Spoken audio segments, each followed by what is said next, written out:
Hey guys, how's it going? My name is ᴍᴏʀᴇ, and today I want to go over the patch notes for the new update, the August patch for Sievert with you guys. It's actually a pretty massive patch. There's a bunch of stuff in here that I wasn't expecting. I'm feeling a little bit tired. It was a long past couple of days for me, but we're going to power through these, and I'm going to read through the patch notes with you guys line by line. So let's get right into it. Okay, here it is. They're calling this new update the Locked and Loaded update. Again, there's a lot of changes in here. Make sure to update your game if you haven't already. But actually, you might want to hold off on that if you're running any mods like ⴊ or Escape from Zackoth. There is good news for you guys who are running those mods. You can go back to a legacy version, an older version of the game, to like keep compatibility with those total conversion mods. They put a post out on the official Discord about this. I might link it in the description for you, or I'll show it up on screen right now. Just go into the betas tab for Sievert and switch to there should be like some kind of legacy build or like beta build or whatever that is older and you can use to play with your total conversion mods without the game breaking because of these new updates. Anyways, getting into the patch notes with the Locked and Loaded update. It's a big one, so I'm going to go through this as quickly as possible. Also, the game is on sale right now, just in case you've been waiting to pick up Sievert, it's there if you want it. So powering through these patch notes, we got new languages. We got French, Italian, Polish, Russian, and Turkish added to the game now. Next up, this is one of the bigger changes that they've made with this update. We've got a new ammo type for 5.56. We got ⴄ:856A1.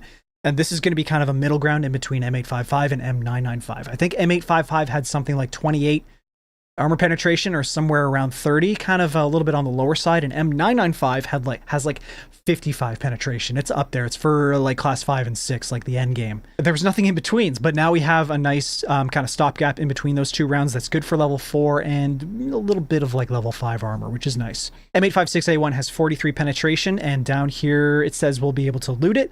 We'll be able to get it from NPC loadouts. We can get it from traders and crafting, and it will be available as quest rewards too.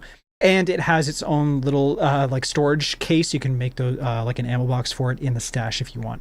Moving right along, where there's a lot we need to cover, so we're just kind of powering through this. Container improvements. We have a collect all basically button for the scrap containers. So all you have to do is right click a container and hit collect, and it'll vacuum up all of the scraps of that type that happen to be sitting in your stash or in your inventory. It'll just, you know, vacuum all those up and collect them automatically in that case for you, which is going to be such a good time saver, especially for somebody like me who's always collecting stuff, always bringing garbage and scrap home. Love this change. They've also updated quest markers. They added quest markers for the Crystal Quest and the Outer Deity Quest. They added a new difficulty preset, and they revamped the selection screen, which I think looks really good now. I really like this tiled interface with the gas masks, the faces that denote like how the difficulty and stuff, how hard each one is. The standard difficulty is actually new. The relaxed one is actually rookie from before. Also, there's more information in this screen, and it's laid out in a very clear and concise way, which I appreciate. In the old version, there was like a little blurb that would tell you what the differences were between each of them, but it was a little bit vague and kind of unclear exactly what was going to be changing. You couldn't see any numbers or like point values on any of the systems that you could go in and customize it after the fact, but up front there was not really any solid information for you to look at. This is much better. I really do like it, and you can go in and customize it still after the fact if you want to make something really custom to yourself and your playstyle. They made improvements to the new game experience, so when you're starting a new save, it's more clear if you want to start the prologue or just jump into the main game when you're starting a new save. They had that little tick box in the bottom corner for a little bit, and it was a little bit confusing, but now it's much more clear. It asks you straight up if you want to do the prologue or if you just want to jump into the main game. Gameplay changes. So now going on to ammo switching. Before, if you had 2 ammo types for your weapon and you were using one ammo type and you run out, you would have to manually switch it. You'd have to hit Y and then use scroll wheel to switch to the other ammo type to load it into your gun, right? But now they've added a feature where you can automatically switch. If you run out of one ammo type and hit R, it'll automatically reload the new ammo into your gun without you having to do anything. You don't need to hit Y and select it manually. But they do have that feature still in the game, so if that's how you like to play, you can enable that and still play that way if you like, which I wasn't really expecting. I thought when they said they were going to change this, I thought that was it, and that's how we play the game now. But yeah, if you like having a more control, more manual control over your ammo and stuff, you can play the old way. Bolt cutters is probably going to be my favorite change of the whole patch.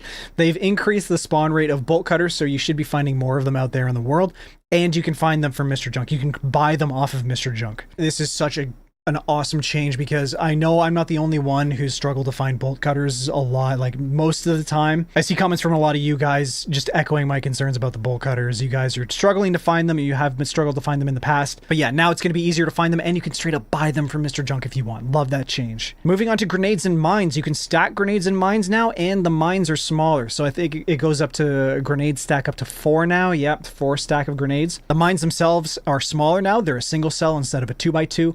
Mines can now be assigned to quick slots. They have a reduced deployment time, reduced fuse time, and reduced weight in your inventory. I did play around a little bit with this on stream, and I stacked a bunch of grenades, and I was able to put them in my hotbar. And with a stack of 4 grenades in there, you can just keep throwing until that stack runs out. That is so nice. I can't even begin to describe to you. You don't need to throw a grenade and then open your inventory, drag it to your hotbar, or right click it and hit use.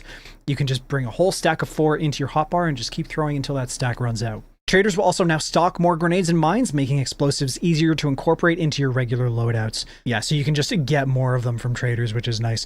Phantom is seeing some changes too. Phantom has received another pass to make encounters with him more consistent, more dangerous, and more rewarding. Phantom is now more effective during off-screen combat, leading to greater chance you'll find him alive rather than already dead. I take this to mean that he's going to be shooting at you. Like, you'll be shot at from off screen a little bit more often, which sounds like it's going to be kind of a bit of a pain in the ass. But he is a sniper boss, so it makes sense. I found Phantom to be kind of a pushover. His armor's only level 3. His ghillie suit is only level 3, unless they changed it. I haven't actually seen him since the patch. But yeah, I always thought he was one of the easier bosses, so this should make it a little bit more interesting. Fights with him a little bit more interesting. They also updated Phantom's stash. It was just kind of underwhelming before. It was just like a regular hidden stash, but bigger.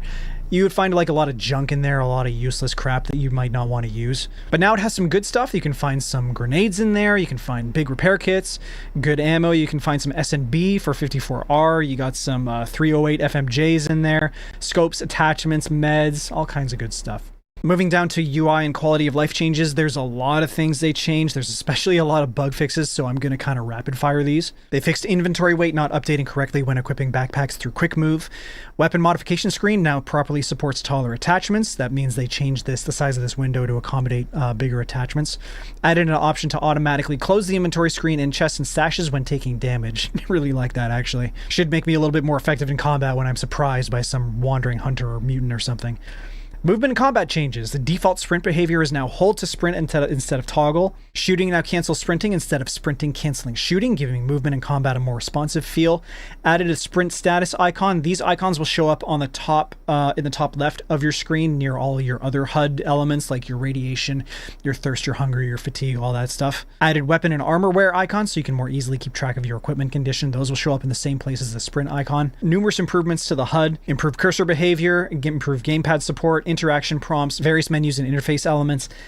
Settings menus are now scrollable where required. Added additional difficulty and settings tooltips. Improved the difficulty selection page, making the differences between settings more clearly visible. I really like that. Hidden unnecessary talking prompts from NPCs who don't currently have dialogue or tasks available. I got really excited for this game when I first started playing it way back in the day, because I thought it was going to be a little bit like Stalker. You know, you go out into a raid and there's NPCs out there that are friendly and you can talk to them. And I assumed because you could talk to them, they would have things for you to do. You could get quests from them, or you could trade with them, or like they had things like opportunities for you to go out and do more stuff, do tasks for them, or something like that. But that wasn't the case. You can speak to a lot of the NPCs in the game if they're friendly, but they don't actually have anything to say or anything for you to do at all. So I kind of like that they cleaned that up. It's kind of unnecessary, like being able to talk to the loners, for example. You know those camps with the 3 loners sitting around the fire in the middle? Those guys are useless. Like they don't have anything for you to do ever, no quests or anything. So yeah, I like that that's cleaned up. Audio changes. Your character will now give more feedback about their current condition. There's sounds for when you're wounded, bleeding, hungry, and for other player conditions. Okay, I did experience the bleeding one. It's kind of subtle. I don't mind that change. I did see a couple of people say that it was kind of annoying to them. I personally didn't mind it. Prologue changes. We've given the prologue a significant pass to improve the experience for new players. So they improved the tutorial flow, they improved the pacing of it, and refined the dialogue, and they improved the overall onboarding experience, which is nice for new players, you know? The goal is to make those first steps into the zone clearer, more natural, while helping new hunters understand the game's core systems without overwhelming them. I like that. Fixes. This is where we're getting into the details and like the really nitty gritty of the changes that they're putting out with this patch, so I'm just going to speed run these. Updated the game's runtime to solve several NVIDIA driver related issues. This should fix crashes for some of you if you've been experiencing those. Missing localization will now correctly fall back to English. Bunker and world changes. Bunker lights now correctly remain off after exiting the game. Fix the weird phenomena quest marker. Fix procedural quest objectives occasionally spawning outside the playable map.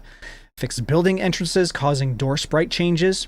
Fixed issues with door and entry point positioning. Sometimes I would get blocked. Like, you know, the houses on Forest, for example, sometimes it would spawn right in front of a rock, or a rock would spawn right in front of the door. Or maybe sometimes the interact was a little bit farther to the side than it usually is. Like it's kind of tracked a little bit off to the side. Anyways, moving on. Inventory and loot. Fixed several inventory related issues. Kind of vague there. Fixed 0 or negative quantity loot being saved to the stash or inventory. These invalid quantities are now removed while loading is safe. Fixed loot stack quantities changing incorrectly when merging stacks. UI and menu fixes. Cursor issues occurring after changing resolution or display mode. These are all fixes. Several scoped HUD overlay issues. Various interaction prompt issues. Death screen issues. Trader UI issues. Keybind display issues. Various menu and interface bugs. And now moving on to the final bit, gameplay and AI, fixed various AI issues and various additional gameplay bugs and edge cases. That is a lot of changes with this update. I'm very happy to see all of these, especially the bolt cutters. Thank God we have more bolt cutters now. That's going to save me so much time and anguish in my future playthroughs. I might do a follow-up video to this after I've played the game a little bit more on the new patch and actually experienced some of these new systems and fixes and stuff. So I can tell you guys my experience and exactly what I think, and maybe if anything sticks out, if anything else is wrong with it or something's not quite right, I can give you guys a heads up about it. Guys, make sure to like the video if you did enjoy it. It really helps me out. Subscribe if you want to see more, and I will talk to you guys in the next video.